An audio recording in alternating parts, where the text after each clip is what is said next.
Of course. Cool. I don't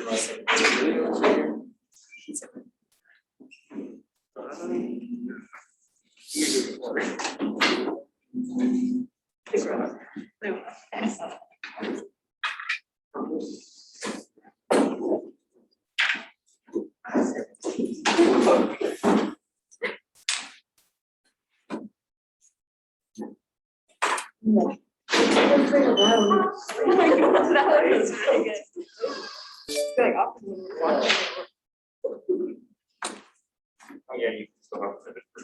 Correct.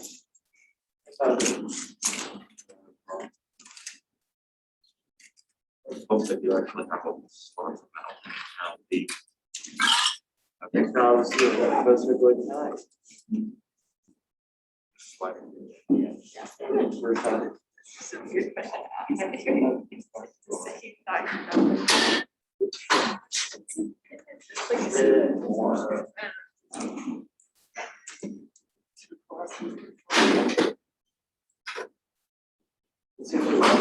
Oh, this part is cool. I don't want it to be. Usually.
Yeah, like there's kind of like the problem is all I doing stuff that we realize a lot of No, this thing is big. Yeah, we're just like.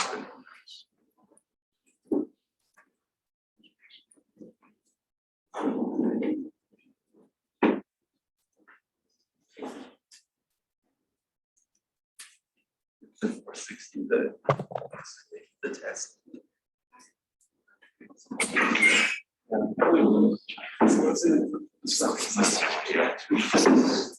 The questions.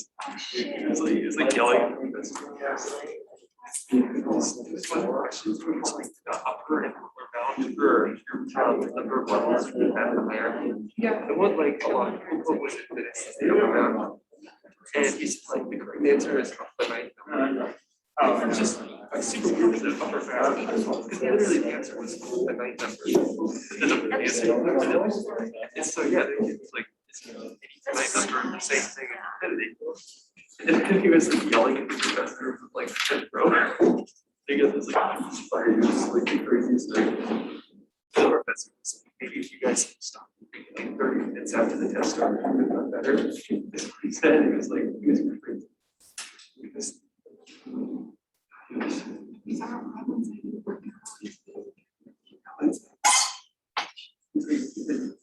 trying to test keywords and stay longer and stuff.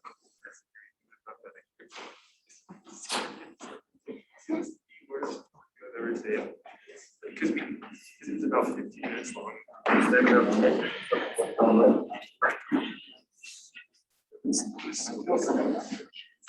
I stayed just. The review was so bad. The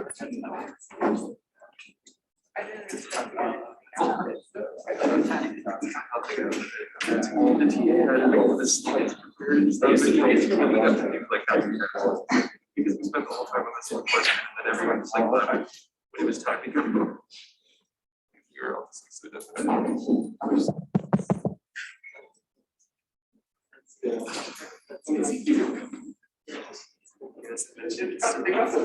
private and data council.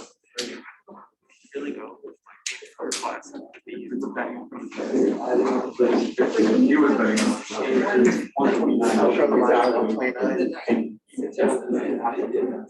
betting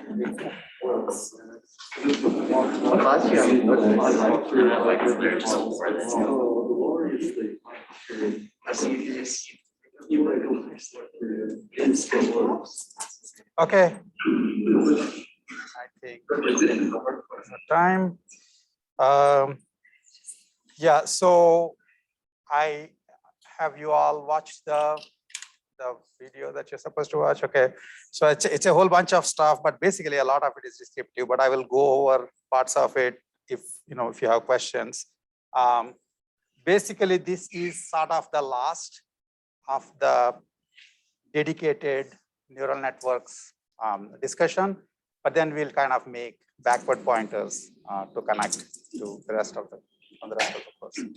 Okay, and more importantly, there is going to be an exam, a midterm that will be take home, and I understand you have been given the graded homeworks as well as the solutions.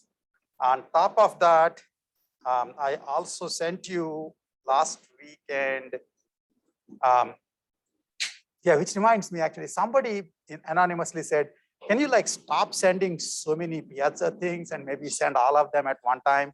I could do it at the end of the semester, for example, that might help. But, I think the world comes at the speed the world comes. And as intelligent agents, we have to modulate it ourselves. We can't ask the world to slow down for us. It certainly, so anyway, on Saturday, I think on last Thursday itself, or maybe sometime, I sent a review of the topics done by different people, so that these were some of my senior students from a couple of years back. Of the people that actually speak there, Shailik is a senior research, is like a research scientist at Amazon, and Anaga is in Invite. She's a research scientist there. So these people have already graduated, but I thought their version of a short introduction, a short review of what happened might be quicker for you in case you don't have time to go through everything. Of course, I assume many of you are also, I'm worried, of course, that many of you are betting on, I'll look at the exam paper and then figure out what to study. That's, I mean, as a take home, I can't stop you from doing that, but then don't complain to me that the take home took a long time. I mean, basically, this is one of the things that people always misunderstand about take homes. In class exams, there is a time limit. It's like taking the Band-Aid off. Either you fail, you pass, you're done. Okay. At home exams, either you haven't studied, in which case you actually want to study with respect to that particular question, or you're one of those people who have self-respect and don't want to admit defeat. And so you spend a lot of time, and then people get mad at me saying, the take home took forever. Well, it's not supposed to take forever. It was actually more or less something at the level of an in-class exam. And you would have been done, in class one way or other. You can do it yourself that way. Like, I'll just give myself 1 hour, 15 minutes, and whatever I get, that's it. Okay, so, but you can take more time, but it's not because the exam is necessarily much longer. Okay. So, any questions? Yes. We saw something with the grading that we felt like was incorrect. I think there was some question on the Piazza about regrading request. The TS will get back to you on how to do that. Okay. And on that note, is it the TAs who grade papers, or do you have separate graders? People who grade papers? They basically, there's really one grader, that's him. He's also sitting in the class. And then the two TAs, and they're more or less working together, essentially, as far as I know. They're spending almost as much time separately. So yeah. Any other questions? Okay. So anybody tell me why this is clever, funny, whatever?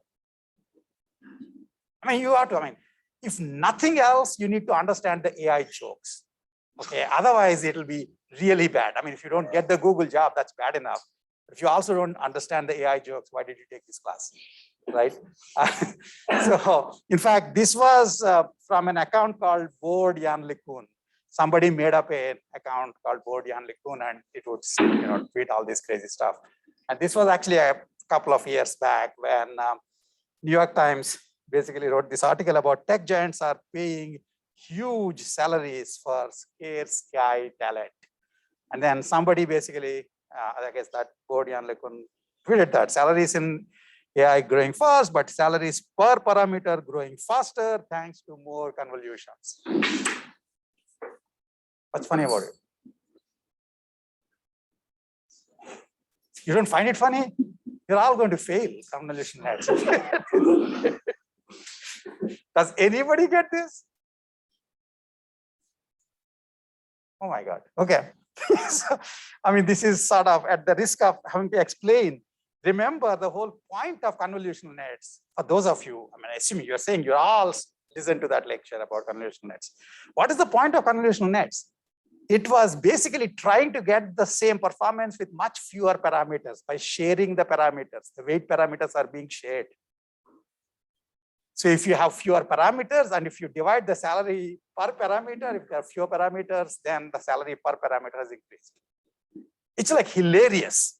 I mean, the fact that you're not getting it tells me that you're having trouble appreciating the fine details of convolutional nets. Okay, but anyway, that's the point about that. How many of you heard of the Delphi thingy? This came over the weekend, yeah. So that basically, this is a nice train wreck. Some people over at Allen AI essentially built on top of the GPT-3 some additional stuff to try and make moral judgments on situations. And then basically they put it out with fanfare on October 15th, and then they made this thing public. It's like you can say delphi.allenai.edu. I think I forget what this thing is. You can easily look for the. Some of you have played with it, I guess. So you can give any arbitrary situation, and then Delphi. Now Delphi being, what's the reference here? Delphi reference. Oracle of Delphi. Okay, Oracle of Delphi will essentially think about it and tell you whether it is morally repugnant, morally good, morally bad, all that stuff. Okay, and so they gave themselves a whole bunch of examples, and they basically did say that offhand, like a simple few shot learning on GPT-3, it was getting about 50% of their test cases correctly in terms of whether or not it is ethically right or not. Okay, but apparently their system was getting 91%, so they were extremely happy, and so they were going to have this AI system do morality checking, for anybody, and how many of you heard of Tay the tweet bot?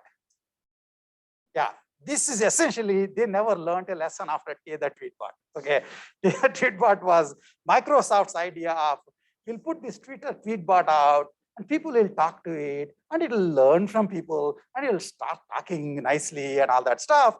And about 3 days later, it'll already saying, Hitler is the greatest thing since sliced bread. Various kinds of people should be killed like right away. All that fun stuff. Okay. What? 14 hours. There you go. So this guy was actually probably feeding it some of that stuff. Right. Anyway, so at least there, in fact, it was being trained, and these guys, I don't quite know what they were thinking will happen. They put it outside, and then people started playing all sorts of ways, and then it will give some random things. It's not random, it looks reasonable. But the problem, of course, is that ultimately language models are sort of starting from syntax and maybe going a little deeper, not deep enough that you can't trip them up. You see what I'm saying? So it will say, as long as you ask very simple questions, it sort of says fine things, but it basically is actually getting stuck with the syntax. I mean, in fact, in the beginning, they also had things like you give two situations and ask it to make its mind as to which is more morally superior. And you know that one of the point of being intelligent is to say, I won't speak, I'll take Fifth Amendment, right? Stupid computers don't have that idea. So you will ask, for example, a white man and a black woman, what do you think? And it will say, for example, I think in one of the things it said that it's morally more plausible to be a white man than a black woman. Did the people who wrote that thing say it? No, obviously not. It's all basically coming from the data as well as the whatever random additional rules they put in. It's like a huge mistake to have put this out. I keep thinking that the nightmares for AI people should be about building stuff on top of LLMs and then putting it out for people to use, because this is the kind of thing that will happen. So, you know, one of the other things is, it's just actually people very quickly figured out all its weak spots. For example, is it okay to hit kids? No. Is it okay to hit kids softly? Kind of okay. Is it good to mash potatoes? Fine. Is it good to violently mash potatoes? No. You see what I'm saying? This is our AI overlords. So in fact, this was one of the things that I played with it, and I said, making public a descriptive ethics model based on shallow, large language models, which is, should you even be public? And you know, Delphi said it's wrong. Then I said, amazingly shallow. Right. Then I said, uncurated large language model. It's wrong. Gloriously uncurated language models. It's right. Okay, so you shouldn't really be too worried about AI taking over tomorrow. You know, it's more a question of how much of our time will be wasted in trying to play with these sort of things. But anyway, it's an interesting, related to this, there is this other controversy that's going on in AI currently, that a bunch of people essentially try to say that large language models seem to be working in some various things. So let's call them foundation models. And there's like huge centers being started in some places on you know, what to do to build on top of this thing. This is one of the things that we built on top of LLMs, not yet anywhere near what you want to do in terms of deployment. Okay, so what I'm going to do is I'm going to quickly go through pieces that you looked at and then stop me where things are. I don't know. Are there any questions before I start about things that you have watched? Okay. So basically, the thing that you are trying to look at in that lecture is this distinction that up until now, when we were talking about neural networks, we're basically just looking for compressing. You know, find a function that essentially compresses the data. That means instead of remembering the whole data, you'll remember the function, the parameters. What that means, it just needs to reduce the training error. But the problem with the training error is that, as I showed in the very beginning with the machine, the example on, you know, interpolating between points, right? So you would think that if I give you 2, 4, 6, 8, you would basically think that the next step, and so 1, 2, 3, 4, you'll think the next thing will be 5. But I can actually fit a much higher order polynomial, which happens to go through those points and actually predicts a very different value. From the perspective of the training data,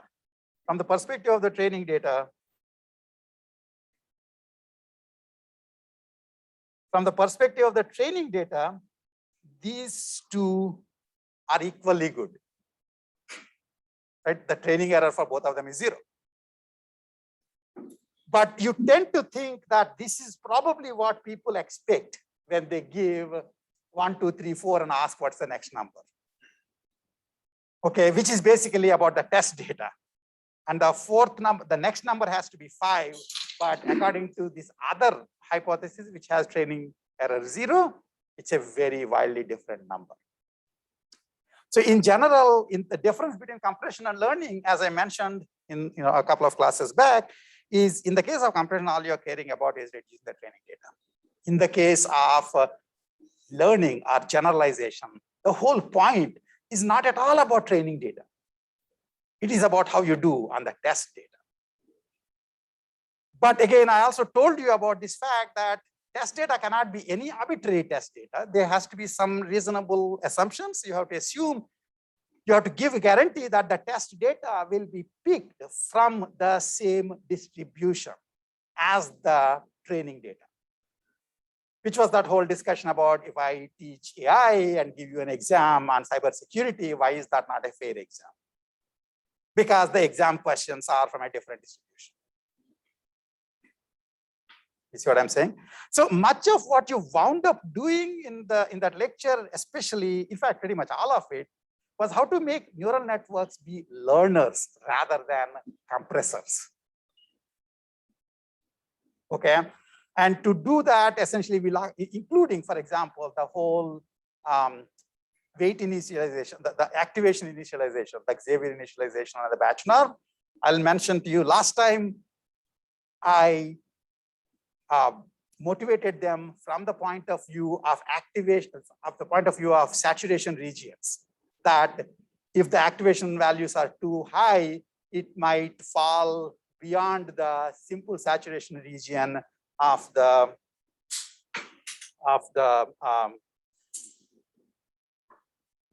sigmoid function, and so everything will be gradient 0. Remember we talked about that? Understanding what is happening for the initialization strategies as well as the batch norm from the point of view of this sort of making sure that things will be in the operating region of these threshold functions is a reasonable thing. But you can understand the same ideas from a different perspective, from the perspective of what if the training data is more or less the same distribution as the test data, but changes in irrelevant details. Do you understand what I'm saying? Imagine all the training data had dimly lit pictures of cats and dogs, and test data had brightly lit pictures of cats and dogs. It's not surprising that if you look at some level, that is like teaching AI and asking cybersecurity. Except you think dimly lit versus brightly lit dogs really should be considered as the same kind of dogs and cats. Whereas you think, the AI and cybersecurity are completely different things. So what happens in those scenarios essentially is the input variables essentially wind up having a different distribution in the training set versus the test set, even though the relation between the input to output remains the same. So in particular, basically, if you think in terms of probabilistic notation, Y is the class, and you're trying to learn P Y given X. Yes. Oh, okay. Thanks. Just a second. If it's still there. It's already gone. No, is there? Is it there? Yeah. Okay. Thank you. Yeah. So, so P Y given X is what you're trying to learn. In essence, what neural networks are learning is P Y given X for a classification system. And that distribution is this network. You can think of this network as a function. You can also think of it as a distribution. Okay. What if P, but really the full data is X and Y. And so you need the joint distribution of X and Y. Okay. What happens basically is P X given Y is P Y given And Pxy is Py given x times Px. And if you just learn this part, again, we'll talk about it later. You just learn this part, then we call it discriminative learning.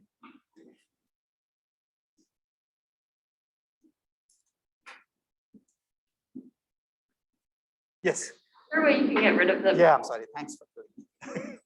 Yeah. If you learn just the Pyx part, it's called discriminative learning. Okay.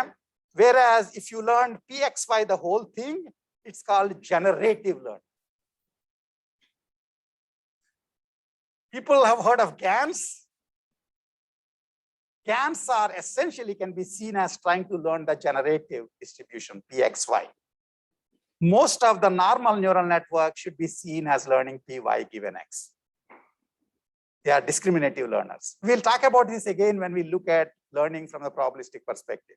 Really, learning can only be looked at from one perspective, which is a probabilistic perspective. I just told you neural networks first because you're going to die, out of, the inability to wait for the end of the semester if you don't tell you neural networks. And then I'll keep you hooked for the rest of the semester, hopefully. Anyway, so basically the neural networks right now are learning. They're all discriminative learners. The feed-forward neural networks, the kind of things that we're talking about, those are essentially discriminative learners. They just learn y given x.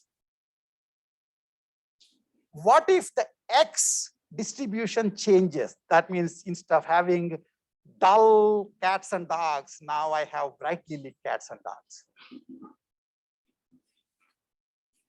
That basically has been called in statistics, that's been called covariate shift. Remember again, machine learning was first done in statistics before it became a separate area called machine learning. I keep forgetting to show that beautiful cartoon at one point of I should show you. But so covariate shift essentially is this independent inputs are coming from a slightly different distribution, but the relation between x and y remains the same. But the learner, which just basically learns from trying to map x to y, might get messed up. You see what I'm saying?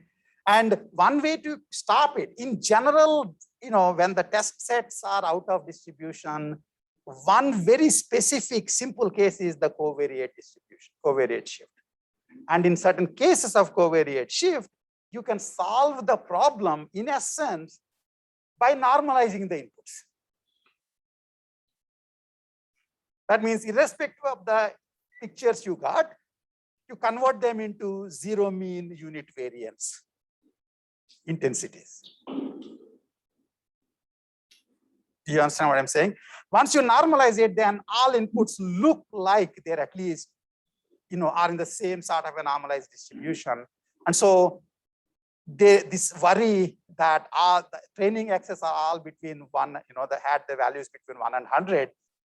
Test x's all have had their values between 300 and 700, which is just because you increase the brightness of the entire picture. So because of which the intensities of the pixels increased. Do you see what I'm saying? That can be avoided essentially by doing the same trick, which is basically the activation initialization. So, basically normalizing the activations. Okay. This part of covariate shift was known in statistics.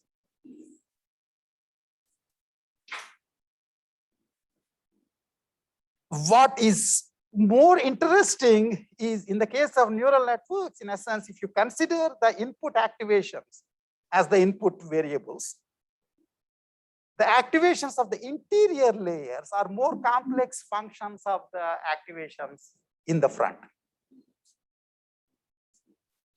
So even if you normalize the inputs, it's not guaranteed that the interior layer activations will all be nicely normalized. You understand what I'm saying? So we call that internal covariate shift. And internal covariate shift Again, you can think of it from this perspective, or you can think of it from the perspective of somehow you need to make the activations be such that they fall in the operating region of the threshold unit or the amplifier analogy.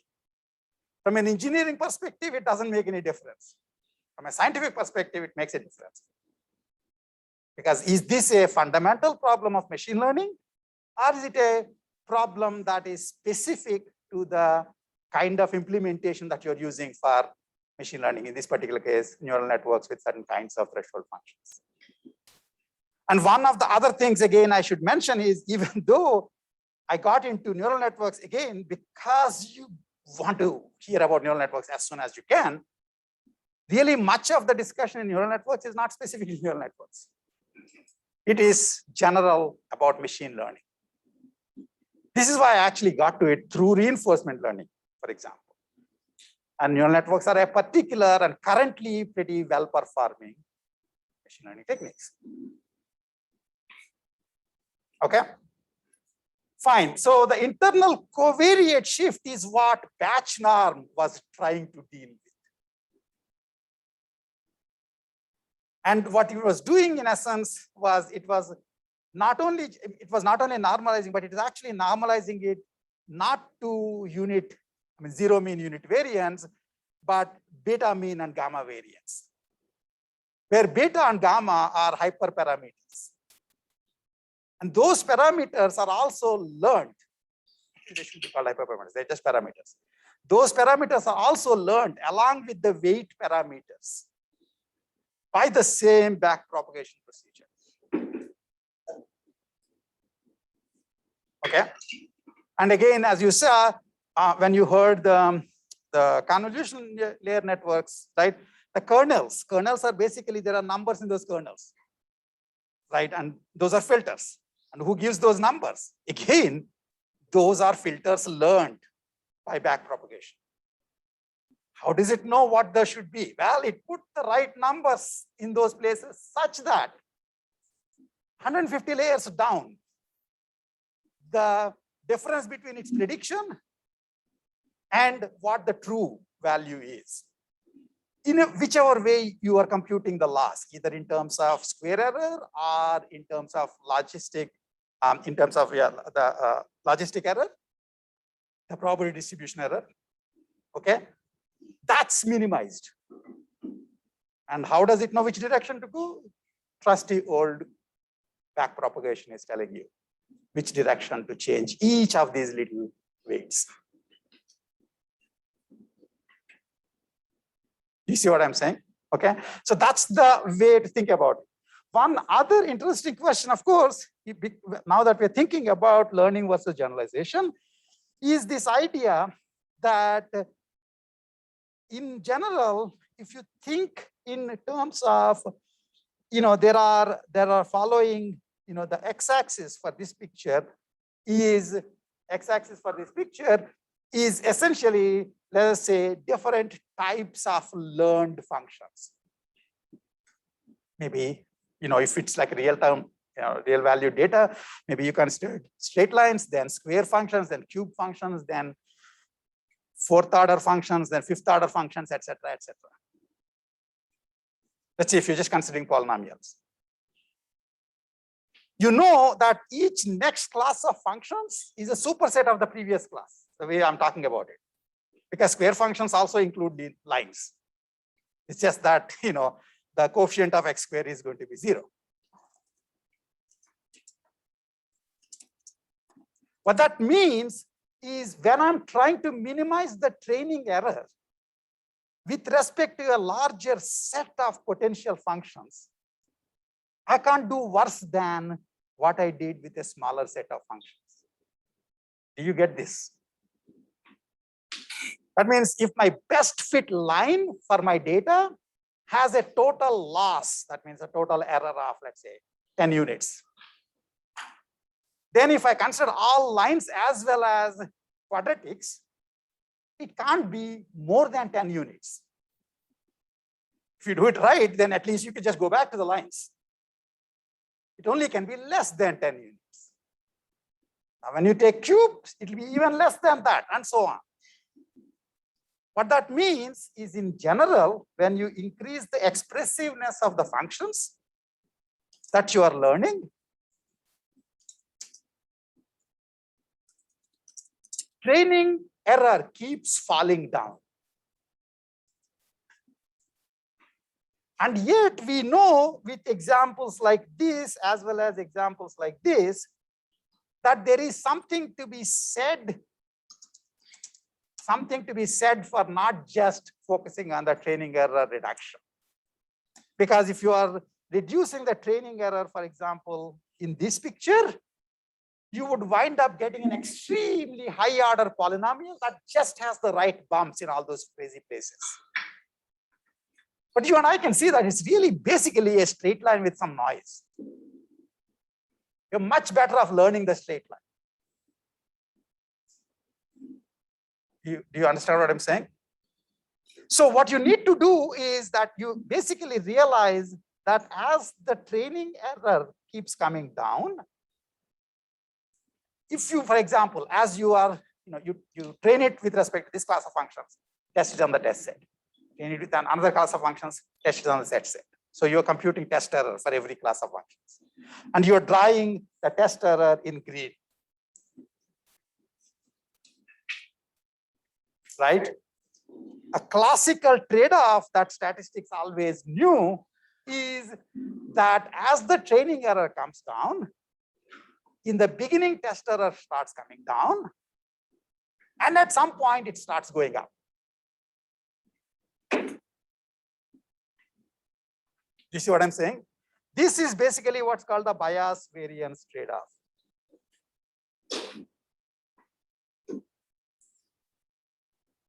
It's called the bias variance trade-off. So if you fit completely to the training data, then at some point of time, basically, if you keep increasing the expressiveness of the function such that the training error can be reduced to smaller and smaller values, then you are likely to increase the test error. So the test error is actually minimum here.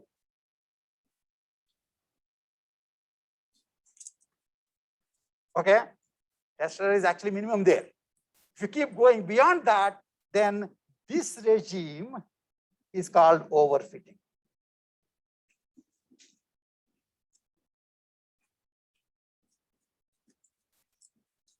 See what I'm saying? This regime is called overfitting. This is understood classically in statistics. And you should also understand this because this is something connected to the notion of what does it mean to overfit. You are desperately trying to imitate what the instructor is saying, including their accent, that you're missing the bigger points about AI concepts. So you're overfitting to the instructor. So as bad as it might sound to me, once in a while, ignoring me is the right thing to do.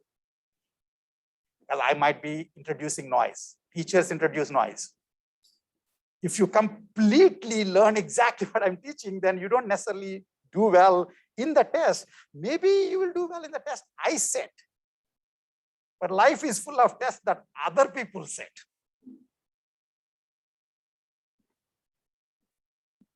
You see what I'm saying? So that's basically overfitting. Okay. And so that's also bias variance trade-off. One quick point: where was this kind of trade-off last seen? Monte Carlo simulation. Why? Exploration versus exploitation trade-off. No, I'm talking about this thing coming down, going up. Yeah. The heuristic versus. There you go. What's your name? What? Matthew. Okay. So basically, remember that picture of cost of computing the heuristic? It's a crazy analogy. It's not exactly, there is no semantic analogy there, but life is full of this kind of things where pre-processing, heuristic is pre-processing. If you spend too much time in pre-processing, that cuts into the time you have left for solving the problem. the total cost of search essentially winds up being minimum somewhere in between, not the most perfect heuristic, not the first heuristic that came your way. Same idea here. The class of functions that will wind up doing well on the data, heuristically speaking, seem to be the one somewhere in the middle. Do you know where this middle is? No, I don't know where the middle is. You didn't know that for the heuristics either. In fact, I pointed out to you, in the case of heuristic, for the longest time, people used to assume that the very fact that it's called a heuristic, remember there's a heuristic on my t-shirt, is because essentially it should be easy to compute. That means you should only be looking at the left hand of that picture. But really things like pattern databases go quite a bit to the right of the x-axis. They're pretty costly to compute, and yet they wind up reducing the total error. Again, these are not exactly the same idea, but these kinds of trade-offs occur in general, and it's worthwhile making connections. Questions? Yeah. So does there, for any given set of training data and test data, does there necessarily always exist a minimum for the? That's what our hope is, that maybe there would be something of that kind. Okay. But since we are talking so much and so carefully about this,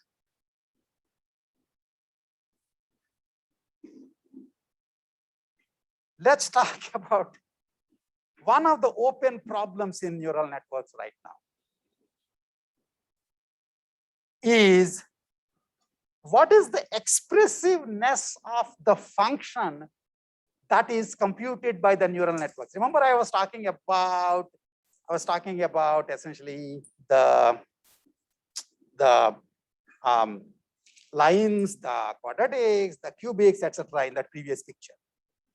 To increase the expressiveness in neural networks, what will you increase generally? The weights, the parameters of the network. The more weights there are, assuming you have nonlinear threshold units, the more capacity the network has. The word capacity means what is the expressiveness of the function it is able to capture. Remember, there's already a constructive theorem saying for any given random function of any arbitrary expressiveness, there exists a, if it is a continuous function, there exists a one hidden layer network that will approximate it to epsilon accuracy for whatever small epsilon. But the point is that one doesn't tell you how many weights are supposed to be there. So one idea in neural networks typically was, if you were trying to do this in learning, basically you'll first try to fit the lines and then see what the error is. Then you try to fit quadratics, then see what the error is. And then keep doing it up until you see that the test error is increasing. So you actually draw this curve empirically. You see what I'm saying? So for each class of functions, you'll see what the training error is, what the test error is. You start plotting it, and when the green thing starts going up, you say, hey, I found the minimum right now. And then you say, that's where I will stop. This is normally the way machine learning people would pick the non-overfit hypothesis. To do this, basically you have to, in a sense, remember in the case of polynomials, the expressiveness corresponds to the number of coefficients. Right? Line has only two coefficients, ax plus b. Okay.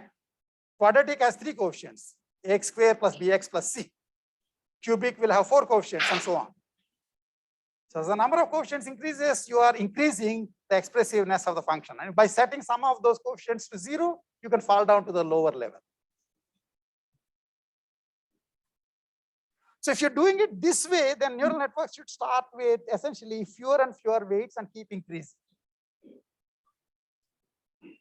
That's not what neural networks do. In fact, the modern neural networks, and one of the other interesting things with respect to this picture is if you have 15 examples of training samples, only 15 training samples, would it make any intuitive sense to go for a polynomial of 200th degree? Do you understand what I'm saying? You intuitively would agree, and that's what statistics will tell you too, that the number of weights you're trying to learn should be smaller than the amount of data you have. Right? This is what classical machine learning has, I mean, the word classical means before 2013. Okay, machine learning was doing. Now, in the context of the, let's say, image network, neural networks, ImageNet neural networks, situation is reversed. The number of training examples, that is the number of pictures, is much fewer, even though it's very, very high. It's like, like for example, ImageNet has 14 million images. But many networks have billions of parameters. You see what I'm saying? So in essence, what you're trying to do in the modern neural networks is trying to fit a 200th order polynomial when you have 15 examples. If you don't know the theory, you don't mind. Look, it's working. That's enough. But now that you know the theory, you can't unknow it, right? It should be bothering the heck out of you, saying what black magic is occurring here. How can I make any theoretical sense? And in fact, wouldn't it matter? Shouldn't it be the case that if this picture was right, shouldn't it be the case that all neural networks should be overfitting the heck to the data? In fact, neural networks overfit to the data. You know how you can find out something is overfitting or not? It memorizes the data. You see what I'm saying? And people have done these very interesting kinds of examples where they will take the ImageNet images, randomly assign a class with no rule or rhyme. So this cat picture will be called man. This other cat picture will be called dog. This third cat picture will be called snake. Any random assignment. Do you understand what I'm saying? So it's no longer making any sense to you, the humans. If you feed this data to the network, it learns that too. That means on the training data, it is able to correctly predict that this dog is supposed to be snake. This dog is supposed to be cat. There is no point in talking about test data because this has no connection to any test distribution. I just randomly generated the things. This is what it means when you overfit to the data. If you are essentially listening to all the quirks of my accent rather than what I'm saying, you would be able to say exactly like how I would sound, but not necessarily what people wanted to hear as the answer to that question.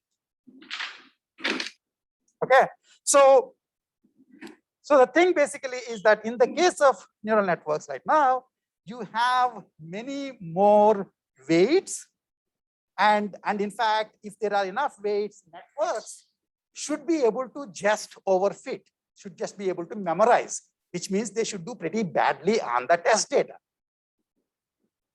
They do badly, but not as badly as you would expect. Why is it actually the case that neural networks seem to be working despite starting with humongous number of weights? Okay, in fact, originally there was this idea, I'll get to this in a minute. Originally there was this idea that I will start with like a big enough network, try to learn the data, try to learn to reduce the error on the training data, then do optimal brain damage. This is a technical term. I'm not making it up. because neural networks people wanted to make all these analogy terms with brain. What is optimal brain damage? Actually going in and removing some connections. By the way, this is not as far-fetched as it might sound. You do know that medically, for certain kinds of things like fits, etc., in at least the old days, they would essentially do neurosurgery and cut off pieces of your brain. That stops you at least from having these fainting spells, but you'll also probably forget 1 + 1 because you have no idea what part is connected to what other parts in the brain. But they will do this. This is what was the lobotomy. They would do frontal lobotomy. So we could do frontal lobotomy to our networks to reduce the number of weights, optimal brain damage, and see if you can try to see what is the training error. The expectation is if the training error is still low enough, then maybe this optimally brain damaged network might do better on the test data than the original network. Do you understand what I'm saying? Right? That's what optimal brain damage was. People still can talk about this, but these days, mostly they're just happy, saying, hey, looks working, looks like it's working. And so that basically threw the ball squarely into the mathematician's court, saying, these guys are saying, oh my God, all these AI people seem to be crazy people. They have no idea. They don't probably know calculus. They just use PyTorch. And they're just sort of trying to make these moral machines and put it on the web, etc. This world is going to be in big trouble. Is there any theoretical guarantee that this thing is supposed to work? And one interesting point, in fact, one of the only things that we know right now, and it's a very active area of research as to why these things seem to be working. Okay, is that the networks have this, what is the bias variance. This is basically what you expect the bias variance curve to be if it is classical machine learning. Fall down, the training error falls down, test error comes down and goes up. This is single descent.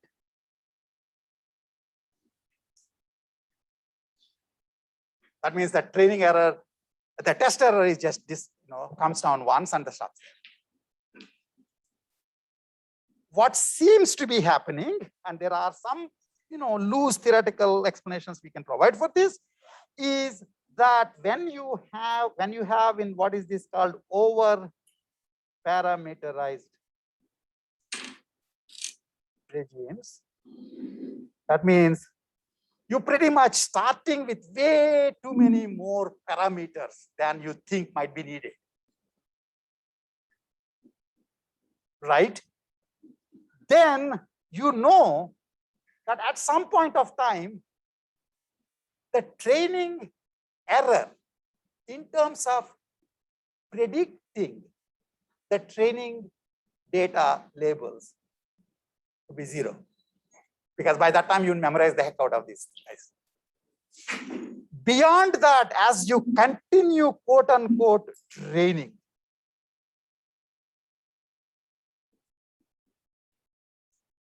this thing which went up starts coming down again. Training the test error. This is what's called the double descent.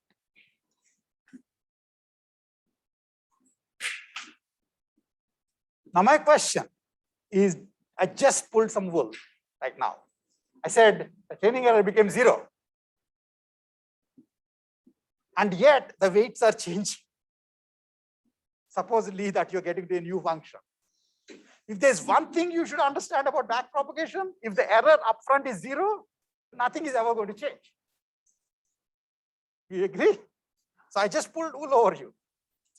What the heck do I mean by saying the training error became 0? Well, even though the training error became 0, the regularization part that you also looked at in the class,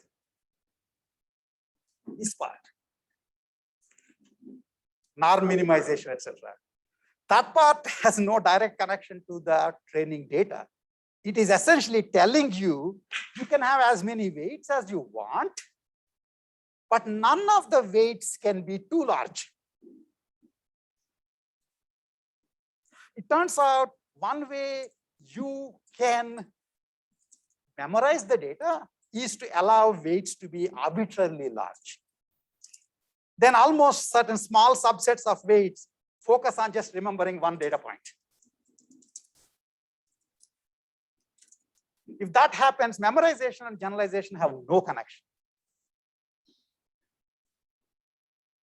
So you would say, I want the training error to be minimized, but at the same time, I want the loss is not just error on the training data, but it's also some regularization term. And this regularization term is essentially saying the function should have some desirable properties. And the property in this particular case I was looking at is, for example, the weight norm. You can see that because of this piece, even if I become training error, this is just the training loss. That part becomes 0. There is still error coming back from the loss function, because the total loss is training error plus the regularization. The regularization typically is based on what you're trying to learn itself, right? Because the weights, the actual weight sizes should be small, for example. When you are doing this, the best current understanding is that when you keep pushing after the training error becomes 0, then in essence, the weights are adjusting themselves to not just memorize individual data points. In so doing, the generalization effectiveness increases. This is bleeding edge understanding of what neural networks are doing. We still don't know whether this is correct. Next year, maybe it would change. That's where we are right now. So it's easy to just say, hey, it's working. You have to ask yourself, why the heck is it working? Do you understand what I'm saying? So this double descent is a great way. You can put down your statistics friends, because they're all in the single descent regime. They assume classical bias variance data. Okay. Yes. I'm still confused about why you have a double descent. Is the double descent also because it starts learning parts and then tests stuff? No, it is basically what is, it's a very good question. So what might happen, I wish, okay, so what might happen is that, okay, let me see. What might happen is that, yeah, in the beginning, you learned this polynomial. It's a very, very high order polynomial. It has already 0 training error. But since I have a regularization term, which for example might be minimizing the order, etc., or minimizing the weights, as we continue doing it, then you are going from this higher order to lower order. So I might actually look for a line instead of a 15th order polynomial. That's what you're doing. So you, in essence, wind up getting, actually they use this word, you wind up getting smoother functions. Because this is clearly not as smooth, right? It's continuous, but not very smooth, because it had to make the right kink at all the right places. If you then introduce smoothness constraints, then in essence, that's what the function basically is becoming smoother. And in doing so, it in essence is reducing the test error. This stuff is advanced. I mean, so, but I think it is at the level I'm teaching you is something that you should understand that this thing exists, because otherwise you just assume that everything is possible. You should really know that, you know, there is some magic going on here. You have more weights than parameters. How the heck can this make sense? It actually doesn't. Which is why you have all these crazy things like adversarial examples. Yeah. So would this be true for any reinforcement learning model? If you give These are all basically all of these are true for if you are looking for we're handling high dimensional data. There's actually an entire 2 hour, like a 1.5 hour lecture on this that I taught previously.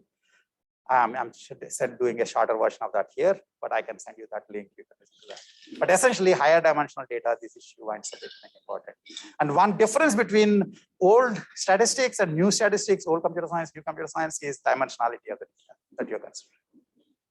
If it's a human-made features, you would say, I have each entity decided in terms of like 100 features. Whereas if it's a 4096 by 4096 image, with each pixel is a dimension. So the dimensionality is 4096 by 4096 multiplied by 4096. So we are just, without thinking, using this much higher dimensional data. Okay. Okay, so that's basically gets us to one other thing that I should teach. My God, this is why this class are too small, too short. We're already getting out of time. I wanted to do a few other things before getting to.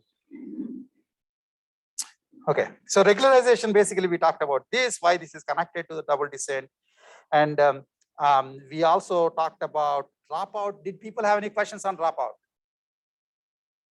So basically, dropout was essentially one other way of reducing, as I mentioned in that picture there, these things by the end of the semester, these will become a lot clearer. One way of not overfitting is to never fit. Is what I'm saying. Right? If you don't commit, you can't be wrong. This is what I'm saying. You don't have to commit to any hypothesis. So Bayesian learning essentially says, let's say there is hypothesis H1 to Hn, which are, let's say, this can be continuous space. Then there is some prior over this hypothesis space. That means which hypothesis is more likely versus less likely. When you see the data, you get a posterior on the hypothesis space as to which hypothesis became like little more likely or little less likely based on the data you have seen. And if at that point somebody gives you a partial data with only X values and you're supposed to predict the Y value, you ask each of your hypotheses, what do you think is the Y value? And you multiply their prediction by their probability. That will give you the expected weighted prediction of the Y value. This is Bayesian learning. It's an oxymoron because I didn't learn anything. I essentially kept all hypotheses with me. I refuse to learn. I just want to keep track of which hypothesis, what is the global way in which the distribution over hypothesis is changing. If you never make up your mind, you can never make overfitting. It's the same thing in like getting married, etc. You know, if you get married, you might make a mistake. So if you allow the entire world to be your potential partners, and then keep changing the posterior, you can't be wrong. You can't be right either, but you can't be wrong. That's what Bayesian learning is. It's an oxymoron. It has beautiful theoretical properties. Bayesian learning has no overfitting. How can you overfit? You are never making your mind up. How can you be wrong if you don't make up your mind? Right? Do you understand what I'm saying? It's basically the thing that I think I was saying it in that thing that Yogi Berra was this guy who famously said, when you come to the fork, take it. For normal people, when we come to the fork, we have to either go this way or go that way. Bayesians say, we will take it. All forks will be taken. Which means they don't have to learn anything. They just have to keep track of the posterior. It turns out Bayesian learning is actually theoretically the optimal way to learn, but it's too costly most of the time. So everything else can be thought of as trying to approximate the effectiveness of Bayesian learning. And one idea is, as I said, random forest, which we haven't talked about, where basically you learn multiple decision trees. And it's because you have multiple trees, it's a forest. That's called random forest. And then you ask each of the decision trees, what do you think is the Y value? What do you think is the Y value? And you take some kind of a committee vote. Exactly Bayesian learning.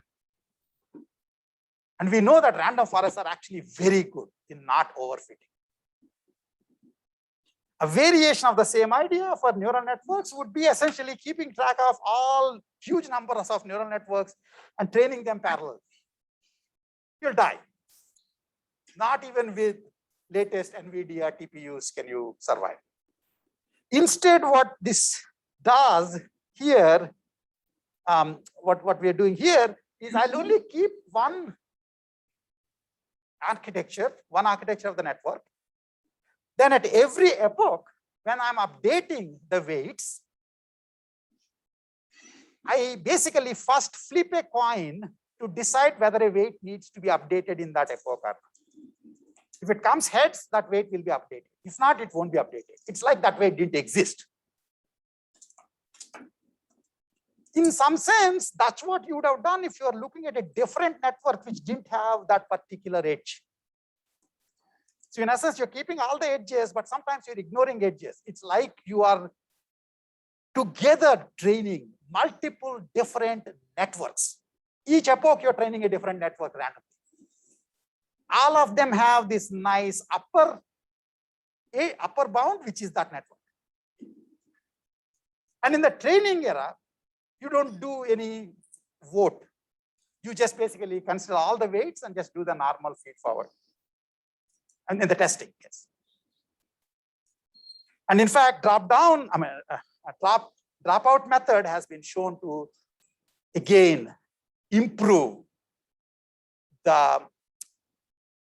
basically the performance. That means they reduce the overfitting of neural networks quite significantly.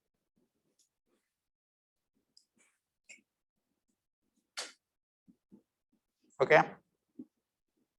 And the same thing about in terms of the batchnorm thing, when that was discovered, essentially it reduced training time from weeks to hours, which is because it's like internally it's learning how to normalize each of the layers separately. Okay, that's the dropout method. And again, think Bayesian learning when you think dropout method. Think Bayesian learning as the unattainable optimum. And everything we are doing in machine learning is trying to approximate it slightly better. And then also remember that Bayesian learning is an oxymoron. There is no learning in Bayesian learning because you keep everything. Because we tend to say learning means somehow committing. But what Bayesian learning says, what you're learning is the posterior on which hypotheses are more likely now that you have seen the data. This whole thing, we will again repeat it when we come to probability discussion and Bayesian discussion. But that's a very useful thing. Okay, this actually, I don't know. Let me see. So I should probably mention this. I'm running out of time, but I'll just say connects. Jan will be unhappy, but that's fine. We'll just say connects is too simple. You read this already. But one other thing I want to say is the empirically, how those bias variance curves are generated. I kind of said you can empirically generate it, but the big thing is essentially you take the training data and you split it into 3 sets. So that's what this thing is saying. So if suppose you have 11,000 label samples, that means you know the X value and the FX value. So the inputs and the FX value. We start by randomly removing a set of samples and keep them as a test sample. When you're doing this, that will be the test set. That will be kept outside this room under lock and key. You don't get to see the test set. Then you have 10,000 examples left. Those 10,000 examples, you need to essentially use them to do the entire training of your network. And then you pick the best function with respect to this training and then go out and ask, can you tell me how good is this test value? And they'll just tell you the number and that's it. So this 10,000 is typically split into, again, training and validation set. Maybe this is 9K, this is 1K. And the 9K examples are the ones that you use in the actual training in computing the loss and changing the weights, etc. And the 1K is used as the internal test. So you're trying to prepare for this great test that I'm going to give. So you have a bunch of examples at home, so you know the solutions for them. You look at how they are solved. Then you try to solve a few more problems yourself. That's the validation test. And then you come to the exam and either flunk or pass, which is the real test. People who don't have validation test will say, I looked at all the exercise solutions myself. And I didn't understand how they're done. So the validation part is actually important because it's actually evaluating how good the learner is. So that's what you wind up doing. And there's a variation of this idea called 10K, 1K, which is basically split the 10K into 10 splits. And then do what's called cross validation, which is basically use any 9 sets as the training set and any one and the remaining set as the validations. This way, one of the big things in the old days was in machine learning, the examples were scarce. There were not that many examples. So this is the usual thing even for you guys, right? Because we'll give you like 2 or 3 homework problems. And you say 2 more problems, right? That's what you'll say, 2 more problems. Well, doing more problems is a lot of work. So we'll give you a couple of examples. And so you have to somehow, get as much juice out of these examples as possible in trying to go for the test. And so rather than just hit these 1K as validation never touched, I essentially take this total 10K split into 10 splits. Any 9 splits will be used as training, the other split as a validation. And you keep doing this. That way you essentially, every weight, every data point gets to change the weights. So that means all the 10K points were used. The test set that is outside the room, we'll never touch it.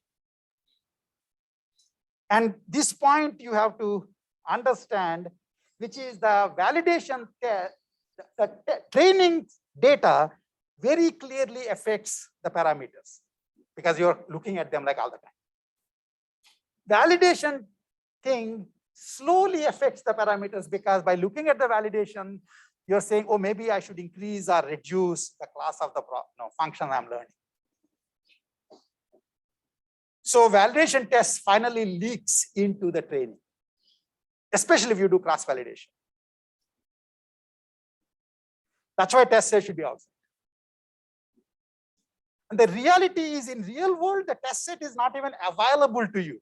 Do you really believe that when those people put out that Allen Delphi, they looked at like 15,000 examples of very complicated moral situations. You should read the paper. That grad student was like really, really happy with himself.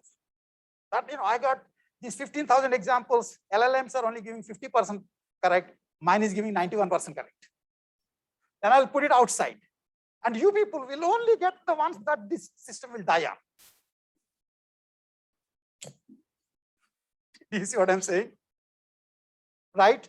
And so basically the tests, they never could have expected the kind of tests that you would be subject in a thing to. And that's what real world does about learning systems. And yes. I just had a question about the validation part of it. So you're saying it's to help reduce overfitting. I was just curious, is there a method to choose which parameters to cut, I guess? So like if it's, it goes up to like X to the 200, do you always just cut from the highest power of X down? No. Actually, most of the things, like for example, you don't cut the order the way I said, that one way of looking at it, but if you just put a regularization term, that sort of says the overall norm of the weights is minimized. That means you can either have some very high number weights and everything else 0, or all the weights are smaller numbers so that the norm is still. So it's like a global smoothing of the functions. I mean, what I'm doing is teaching you like 2 machine learning courses in 3 weeks, which since you're honor students, this is just piece of cake for you, I'm told. Okay. Okay. Yeah. One other thing before we go to Jan is where I talked about the out of distribution part, talked about the covariate shift. It looks like a crazy technical problem that you're just trying to solve. Okay, it can have real consequences. In fact, the thing that you saw with Delphi, there are real consequences. Imagine this guy is actually deciding the morality of whether or not your life is ethical. All you need to use is good adjectives and you'll be fine. If you are a bad English speaker, which is what I was saying, I mean, the ethics of a situation depends on the way you phrase it in English. We know that's bogus, but that's what this machine is doing. A different version of this is something that happened, and this is something about AI and how bias can seep in, even if people are not trying to write a program that is biased. Again, remember the machine learning part. Programmer doesn't know what happened. Programmer is not to be blamed, not to be given any credit for either. So what happened was, a couple of years back, essentially, they had this commercially available face recognition systems that Amazon was using, that Microsoft was using, etc., etc. And they were doing quite well on the test sets that they were checking. What were the test sets they were checking? Sets were basically the kind of same things that they were looking at. They were taking more pictures from the US Google. These troublemakers called Joy Bulavami and Timnit Gebru said, I think there are more people in the world than the people on the US Google. So they actually picked the senators and the parliamentarians, not even just random people, of every country in the world. And asked, so this thing was essentially doing gender recognition. This is what it was doing. So basically show a picture, it'll say man and woman. Binary gender recognition. So they just basically gave these parliamentarian pictures from India, from Africa, from Bhutan, from whatever, and then checked its effectiveness. For the white males, pretty darn good. High accuracy. White females, kind of questionable. I think if you asked, as I said, if you ask Delphi, it'll say white male is better than white female. And so morally speaking. If you're an African woman or an Indian man, all bets are off. In essence, what would happen was it was doing much higher errors. These commercially fielded systems were doing errors. Now, does that mean neural networks are wrong? No, not necessarily. It was because they trained on a data and were testing on the data that they didn't even expect will be tested on. And so they winds up being a covariate shift. We are smart enough that we can tell that the color of the face doesn't affect your gender. How the heck does the machine know? So then when this paper came out, which actually got awards in there's this thing called FAT, Fairness and Transparency Conference, which they realized fat can be anti-fat people, so they now call it FACT. Okay, so I mean, if you are trying to be politically correct, they have to be a lot more politically correct. In fact, doing binary gender recognition itself is questionable, right? But that's what they did. Anyway, so they got a best paper award in the FAT, and then some companies, including Microsoft and IBM, actually went and got the data from all these other places and then trained the system. That's the societal consequence of covariate shift, a hard covariate shift. Another variation of this before Microsoft, etc., was Samsung at Nikon, I believe, had, before the neural network revolution, had a camera which will have this high flying blink detection system. So when you're trying to take a picture, in the old days, basically the flash comes, somebody blinks, and so the picture is ruined. right? So then you have to take another picture, especially if it was film, it's worse, but I mean, in general, you don't want to. So Nikon will do blink detection, very useful thing to do. I think it was Samsung probably, or Nikon, one of them. Then people found that it will say blink to all Chinese and Koreans and Japanese. They're apparently perpetually blinking. Now, before you start saying the world is full of bias, the Samsung people are biased, Samsung is a Korean company. They're not going to write, they never wrote a program. They never wrote a program to discriminate. They essentially took easily available data, which unfortunately was the US Google, because Google developed here. And so a certain kind of the facial morphism was taken as the normal, with respect to which this thing was right away saying blink, blink, blink. So it had to be trained on a bigger data. So this business of out of distribution can be a huge problem. The last thing I want to show, and maybe we'll figure out what to do in next class, is the convolutional net situation essentially is something that you guys didn't ask me any questions. If you want me to do a discussion on convolutional nets, let me know. If not, I'll just shift to the next topic. But basically, convolutional nets reduce the number of parameters you are trying to learn, and essentially, the original idea of convolutional nets came from the way human vision system works.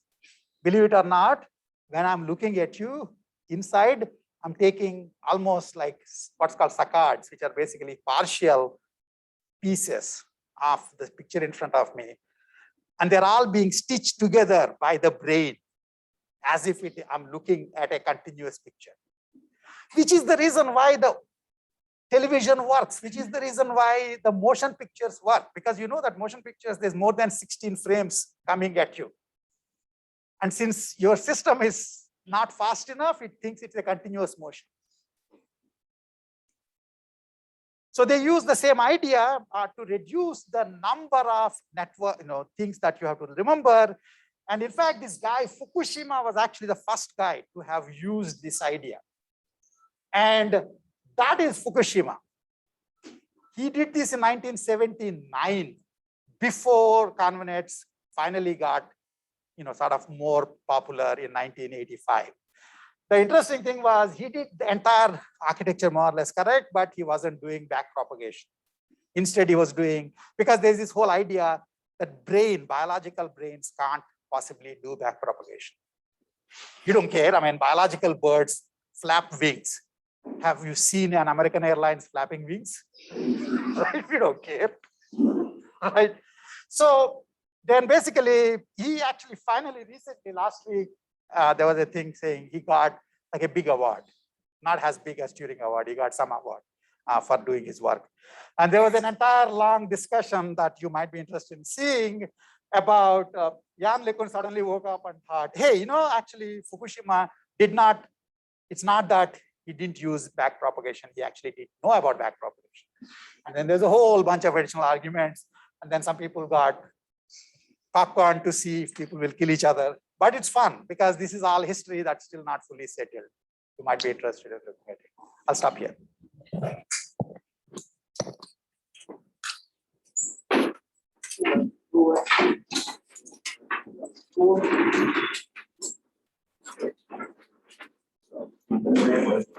not a